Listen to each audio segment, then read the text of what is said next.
25 তারিখ সকালবেলা আমরা বেরিয়ে গেছিলাম, আর বেরিয়ে আমরা চলে এসেছিলাম বৃন্দাবনে। তো এটা দেখতেই পাচ্ছ যমুনা নদী, যমুনা নদীর ওপর থেকে যাচ্ছিলাম, তাই ভাবলাম একটু ভিডিও করা যাক। দেন আমরা চলে এসেছিলাম এখানে খেতে, আর এই রেস্টুরেন্টটা ছিল বৃন্দাবনী। আর প্লিজ আমার গলাটা একটু এখন ঠিক আছে, তাই ভাবলাম আমি মানে অডিওটা ডাব করে দিতে পারবো, তো তাই জন্য আমিই করছি। বাট আমার গলাটা একটু, তোমরা ওটা একটুখানি অ্যাডজাস্ট করে নিও, গলাটা খুবই খারাপ অবস্থা। দেন তারপরে আমি একটুখানি ওয়াশরুমে গেছিলাম, ওয়াশরুমটা খুব সুন্দর ছিল, তাই আমার আউটফিটটা মানে আমি কী পরেছিলাম, কেমনভাবে সেজেছিলাম ওটা দেখাচ্ছিলাম। দেন আমরা চলে এলাম বৃন্দাবনে। তারপরে আমরা বৃন্দাবনে গেছিলাম প্রেম মন্দিরে, তারপরে মথুরাতেও গেছিলাম, কিন্তু মথুরার ভিডিও আর করা হয়নি, কারণ মথুরার মন্দিরে ভিডিও অ্যালাউ ছিল না। তাই যেখানে কৃষ্ণর জন্ম হয়েছিল, কৃষ্ণ মানে যে কারাগারে জন্ম হয়েছিল সেই কারাগারেও গেছিলাম, বাট ওখানে ভিডিও অ্যালাউ ছিল না, মানে কোনো ইলেকট্রনিক্স গ্যাজেটই ওখানে নিয়ে ঢোকার পারমিশন ছিল না, তো আমাদের লকারে রেখে যেতে হয়েছিল। দেন এটা আমি প্রেম মন্দির গেছিলাম বিকেলবেলা, ওই 4:30টার সময় ওপেন হয়েছিল।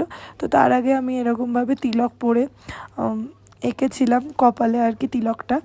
দেন দেখতেই পাচ্ছ প্রেম মন্দিরে চলে এসেছি। প্রেম মন্দিরটা খুবই সুন্দর ছিল, জায়গাটা অনেকটা জায়গা নিয়ে এই মন্দিরটা, আর মন্দির চত্বরটা খুবই সুন্দর করে সাজানো, আর মন্দিরটাও খুব সুন্দর, পুরো হোয়াইট কালারের মার্বেলের তৈরি, খুবই সুন্দর। চলো ভেতরটা যাওয়া যাক, ভেতরটা গিয়ে দেখো যে ভেতরটাও খুব সুন্দর।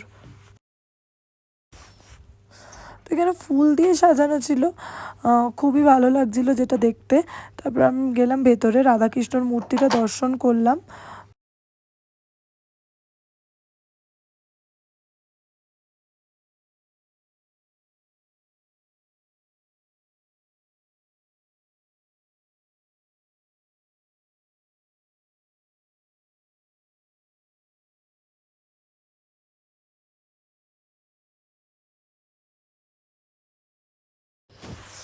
তারপর বাইরে এসে দেখছিলাম খুব সুন্দর সাজানো এই জায়গাটা, যেমন ঝুলনের সময় সাজানো হয় ওরকমই সাজানো রয়েছে এখানে। আর বাইরের মন্দির চত্বরটা তো কিছু বলারই নেই, আগেই বললাম খুবই সুন্দর জায়গাটা, খুবই ভালো লাগছিল। আর বিকেল হয়ে গেছিলো, রোদ্দুরটাও তখন ছিল না, ওয়েদারটাও খুব সুন্দর ছিল। তো যাই হোক দেখছিলাম, তারপরে এখান থেকে বেরোলাম, বেরিয়ে তারপরে চলে এসেছিলাম সকালে যেখানে ব্রেকফাস্ট করেছিলাম ওই রেস্টুরেন্টেই চলে এসেছিলাম। এখানে সন্ধে হয়ে গেছিলো আর খিদেও পাচ্ছিলো, তো স্ন্যাক্স কিছু খাওয়ার জন্য আর চা কফি খাওয়ার জন্য চলে এসেছিলাম। তো আমি ভেতরে গেলাম, ভেতরে গিয়ে আমার ওই চা কফি বা স্ন্যাক্স সেরকম একটা কিছু খেতে ইচ্ছে করছিলো না, তো কেশর দিয়ে আলমন্ড দিয়ে একটা মিল্ক ছিল, ওটাই খেলাম গরম গরম। আর গলার অবস্থা তো বুঝতেই পারছো খুবই খারাপ ছিল, তখন তো কথা বলার মতোই পরিস্থিতি ছিল না, তো ওটাই নিলাম অর্ডার করে একটা করে, দেন ওটাই খাচ্ছিলাম আর কি।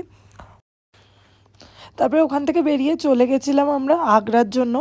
তো আগ্রায় আজকে রাত্রিটা স্টে করব, আর সকালবেলা যাওয়ার আছে আমাদের আগ্রা তাজমহল দেখতে। তো সেই জন্য আজকে রাত্রিটা ভাবলাম যে আগ্রায় থেকে দেন সকালবেলা ভোর ভোর তাজমহলটা যদি দেখতে যাই, কারণ আমি শুনেছি যে বেলা হলেই প্রচণ্ড ক্রাউড বেড়ে যায় আর প্রচণ্ড গরম রোদে কষ্টও হতো, তো সেই জন্য সকাল সকাল একদম ভোর ভোর যাওয়ার প্ল্যান ছিল, তাই রাত্রিটা আগ্রাতেই ছিলাম সেদিনকে। তো আগ্রাতে এখন আমরা পৌঁছেই গেছি। তো চলো দেখা যাক এখন হোটেলে গিয়ে যে হোটেলটা কেমন আমাদের।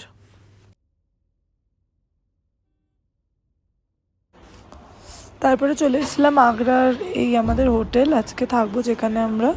তো দেখতেই পাচ্ছ বেশ সুন্দর ছিল রুমটা, এখানে একটা স্পেস ছিল যেখানে রেডি ফেডি হওয়ার জন্য, মানে কাইন্ড অফ ওয়ার্ড্রপ ছিল, ড্রেসিং রুম কাইন্ড অফ।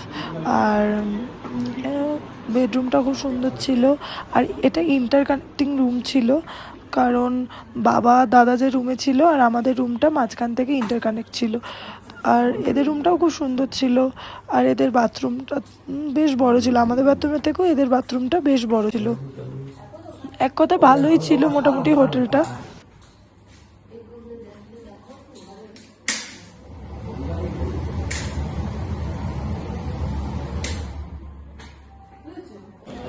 ব্যাস তারপরে সকালবেলা চলে এলাম আগ্রা তাজমহল দেখতে।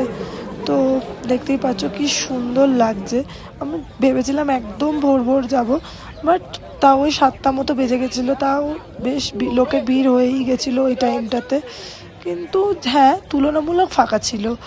যেরকম সব ভিডিওতে দেখেছিলাম সবাই বলে যে খুব ক্রাউড হয়ে যায় একটু বেলা বাড়লেই, সেটা ছিল না। আর রোদ্দুরটাও অত ছিল না, যেহেতু 7টা বাজে অতটাও রোদ্দুরের জোর ছিল না, তো ভালোভাবেই ঘুরতে পেরেছি। এটা আমি ফার্স্ট টাইম মানে আমার লাইফে তাজমহল দেখা, তো আমার তো খুবই ভালো লেগেছে। দেন তারপর আমরা পিছন দিকটা গেছিলাম, পিছন দিকটাও খুব সুন্দর লাগছিল দেখতে। আরে হ্যাঁ, এটা হচ্ছে যমুনা নদী, পাশেই হচ্ছে তাজমহল। খুবই সুন্দর লাগছে মানে দেখতে এই জায়গাটা, আমার তো খুবই ভালো লেগেছে, সুন্দর লাগছে। তো তাজমহল দেখে আমরা ব্যাক করেছিলাম দিল্লিতে, আর দিল্লিতে সেদিনকে গিয়ে বেড়াচ্ছিলাম প্রচণ্ডই, তো সেদিনকার কোথাও বেরোনো হয়নি।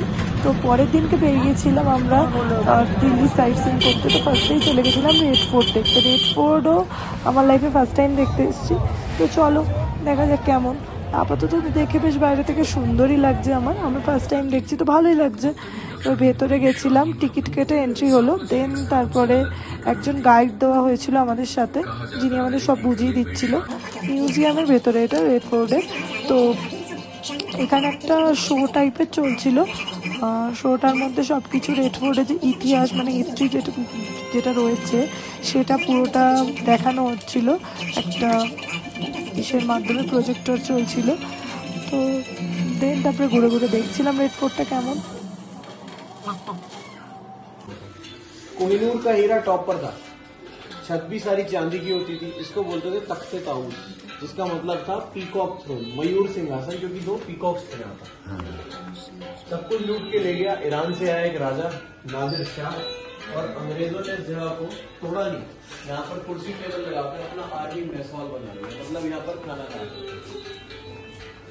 मुगल क्या क्या खाते थे वो सारी चीजें यहाँ पे।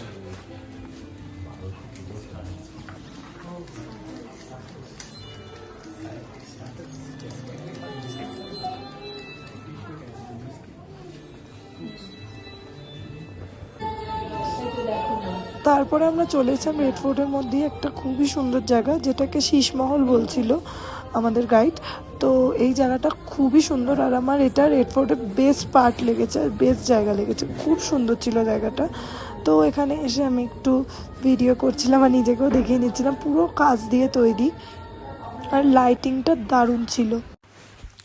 তারপরে আমরা চলে এসেছিলাম জামা মসজিদের অপোজিটেই যে ফুড স্ট্রিটটা রয়েছে, মানে এখানে প্রচুর রেস্টুরেন্ট রয়েছে, প্রচুর দোকান রয়েছে খাবারের। তো এখানে চলে এসেছিলাম, আর এখানে একটা ওয়ান অফ দ্য ফেমাস মানে দোকান রেস্টুরেন্ট বলতে পারো, সেখানে এসেছিলাম। সেটা হচ্ছে আসলাম চিকেন, আর সেখানকার বাটার চিকেনটা ট্রাই করেছিলাম, যেটা অসাম ছিল। আমি তো মানে এটা মাস্ট রেকমেন্ডেড যে এখানে যদি আসো তো এই আসলাম বাটার চিকেনটা ডেফিনেটলি একবার ট্রাই করে দেখো, খুবই সুন্দর খেতে। তারপরে খেয়েছিলাম এই ক্ষীরগুলো, যেগুলো এখানে 30 রুপিস করে ছিল, আর এত বড় ভারী করে দিচ্ছিল, যেটা খুবই ভালো খেতে ছিল। তারপরে খেয়েছিলাম আর একটা ফেমাস আইটেম, দিল্লির ফেমাস শাহি টুকরা, যেটাও খুব সুন্দর খেতে ছিল, খুব ভালো লেগেছে আমার। সেদিনকে রাত্রিবেলায় ছিল আমাদের দিল্লি থেকে কালকা ট্রেন, আর কালকা থেকে আবার কানেক্টিং ট্রেন ছিল আমাদের সিমলা পর্যন্ত, যেটা টয় ট্রেন। তো এই ট্রেনে করে সুন্দর সিনারি দেখতে দেখতে পৌঁছে গেলাম আমরা সিমলা। তো চলো দেখা হচ্ছে আবার সিমলায় গিয়ে নেক্সট ব্লগে।